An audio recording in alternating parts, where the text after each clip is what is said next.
je vais essayer de réaliser l'impossible, c'est-à-dire de résumer cette histoire que l'on nomme le mystère de Rennes-le-Château en quelques minutes seulement, au travers de la phrase codée sur laquelle tous les chercheurs se cassent la tête depuis 70 ans.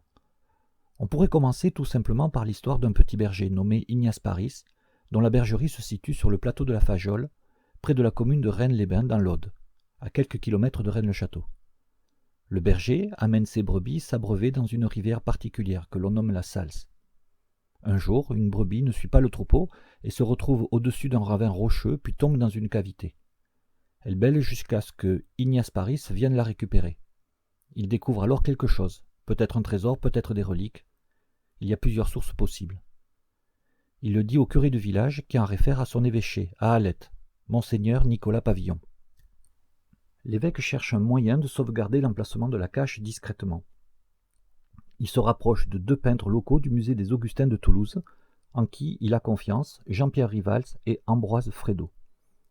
Ces deux artistes, devant la difficulté de la tâche, décident de proposer à deux peintres reconnus, Nicolas Poussin et David Ténier, de réaliser des toiles qui indiqueraient la cache.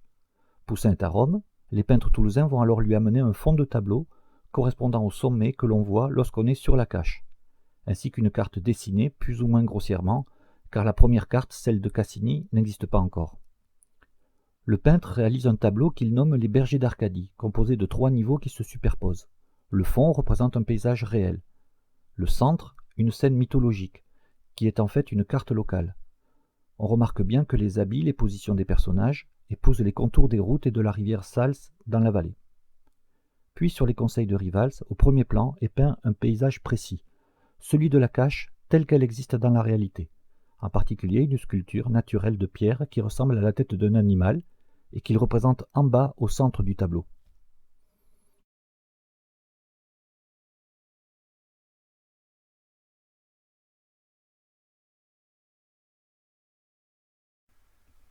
Le maître David Ténier, lui, est situé à Anvers. Ambroise Frédot le connaît. Il s'est spécialisé dans un thème particulier, la tentation de Saint-Antoine.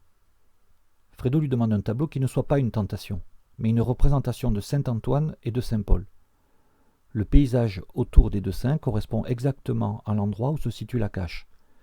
Ils sont assis devant l'alignement de rochers où s'était perdue la brebis du berger, et en face, de l'autre côté de la Salse, on voit une colline très escarpée que l'on nomme localement le Cerbayrou. Voici quelques photos prises à proximité du lieu.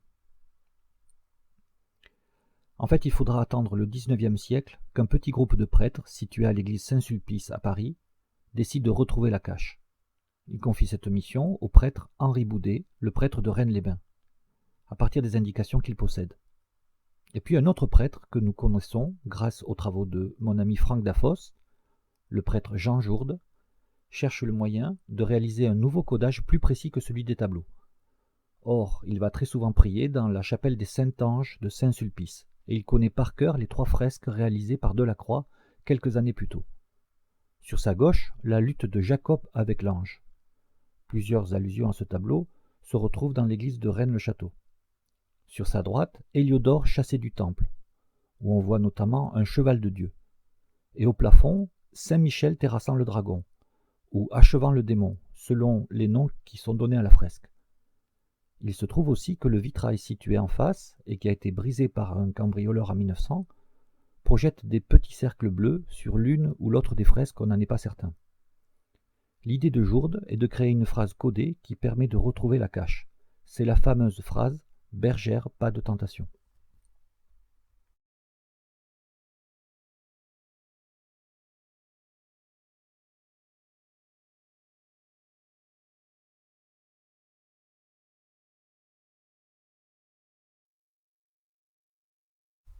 Jourde va modifier le mot démon de la fresque représentant Saint-Michel, car ils se sont aperçus que la cavité sur place était aussi celle d'une source, et la déesse des sources celtes se nomme Démonia, D-A-E-M-O-N-I-A. On confie à Henri Boudet, à Rennes-les-Bains, d'affiner la proposition du tableau de Poussin, afin qu'elle soit plus précise. Il va alors réaliser une carte locale qu'il place dans un livre lui-même codé. On sait que cette carte est codée car il aurait pu très bien réaliser une carte fidèle à une carte de l'époque, alors qu'il décale volontairement certaines routes et rivières. Il n'indique pas certaines altitudes de collines et donne volontairement des altitudes fausses à d'autres. Cette carte, posée en transparence sur le tableau de Poussin, indique très précisément l'endroit de la cache. Les habits correspondent parfaitement aux routes et aux rivières de sa carte personnelle. Et le berger accroupi désigne le hameau le plus proche de l'endroit de la cache, Montferrand.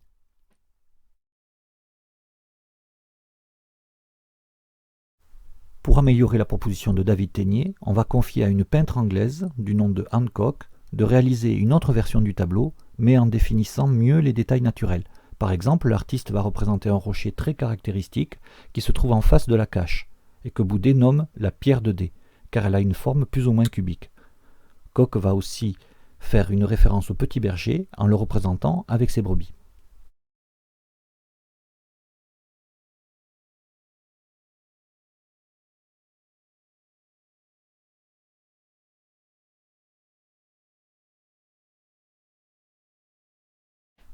Et puis dans le tableau va être représentée une mesure très précise au mètre près, qui est révélée par les codeurs au travers de l'expression Pax 681, et que j'explique dans mon carnet de recherche.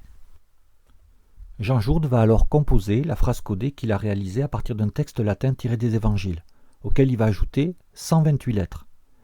Pour arriver à décoder ces lettres, il faut réaliser un processus compliqué. Tout d'abord, il faut identifier les ajouts, et pour cela, il faut avoir le texte originel, le codex Bezae. Ensuite, il faut utiliser une clé de décodage, nommée en cryptologie la méthode du carré de Wigner, que vous pouvez trouver facilement sur Internet. Je vous mets un lien en fin de vidéo. La clé de décodage est MORTP, et elle est transmise au travers d'une revue scientifique publiée en 1906, cachée dans la gravure de la stèle d'une tombe. Les lettres isolées sont ensuite posées sur 2 échiquiers, donc de 64 cases chacun. Enfin, il faut aller de case en case en utilisant le sceau du cavalier, mais sans jamais repasser par la même case, ce qui a été théorisé par le mathématicien Euler en 1759. On obtient alors la fameuse phrase « Bergère, pas de tentation que Poussin Ténier, garde la clé, Pax 681, par la croix et ce cheval de Dieu, j'achève ce démon de gardien, à midi pomme bleue. » C'est à ce moment de l'histoire qu'apparaît le fameux prêtre Bérenger Saunière, car Jean Jourde va profiter que son église de Rennes-le-Château soit en réfection, pour donner des indices sur l'emplacement de la cache au travers de la nouvelle décoration du lieu. Dès le porche, tous les éléments donnent la direction à prendre depuis Rennes-le-Château, le sud-est. Je ne peux pas développer tous les indices ici, je vais m'attacher juste à 2 éléments. Le premier est le fameux diable du bénitier. Il a une position particulière, comme s'il était assis. Or, il existe un rocher qui a été sculpté au sud de Rennes, sans doute sur commande de Boudet lui-même, en forme de fauteuil. Et quand on s'assoit sur ce fauteuil du diable, on voit pile en face une colline qui est nommée sur les cartes le col d'Oux. Un autre exemple, c'est cette grande fresque au-dessus du confessionnal. On y voit représenter une colline fleurie, et on sait que ce même col d'Oux appartenait au marquis de Fleury. Sur la droite est peint la même tête d'animal que celle qui se trouve sur l'entrée de la cache et dans le tableau de Poussin.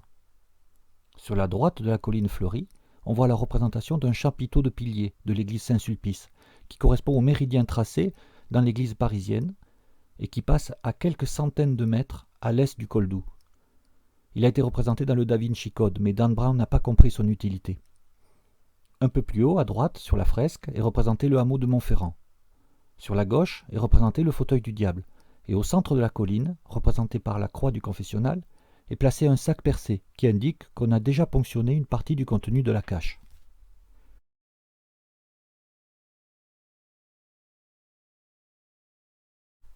Pour expliquer la partie de la phrase par la croix et ce cheval de Dieu, il faut encore se référer au sceau du calvadier sur un échiquier. Il faut déjà arriver à positionner cet échiquier sur une carte. Nous avons une indication qui nous est donnée plusieurs fois dans les indices. La source de la Madeleine, au sud de Rennes-les-Bains, car Madeleine est désignée par une dame blanche. Il nous manque l'autre côté de l'échiquier. Or, il existe plus au nord une roche sombre que l'on nomme le roc noir, Rocco Negro. C'est le roi noir. Il faut alors placer l'échiquier sur la carte du livre de Boudet, qui rentre alors parfaitement comme par magie, puis placer le cheval sur une croix rouge qu'il a indiquée en haut du cerbail-roux, et effectuer le saut du cavalier pour se retrouver encore une fois sur les flancs du col d'Oux.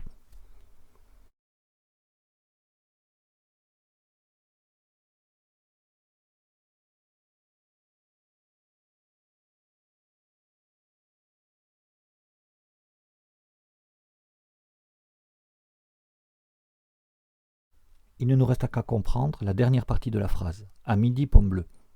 Les pommes bleues n'existant pas, plusieurs chercheurs proposent que ce soit en fait le fruit de cèdres bleus, qui ressemblent à des pommes de pin bleutées. Alors nous savons que 2 cèdres ont été plantés au début du XXe siècle, en haut d'une montagne que l'on nomme le Cardou, et ils dominent toute la vallée. Si on se place entre les 2 cèdres et qu'on regarde pile au sud, c'est-à-dire au midi, on aperçoit la fameuse cache. Je rappelle que les fouilles sont interdites et que le terrain appartient à un propriétaire qui l'exploite et que je respecte bien évidemment. Je vous propose un survol de la vallée à partir de ces 2 cèdres que vous voyez très bien au milieu de la forêt et je vous remercie beaucoup pour votre attention.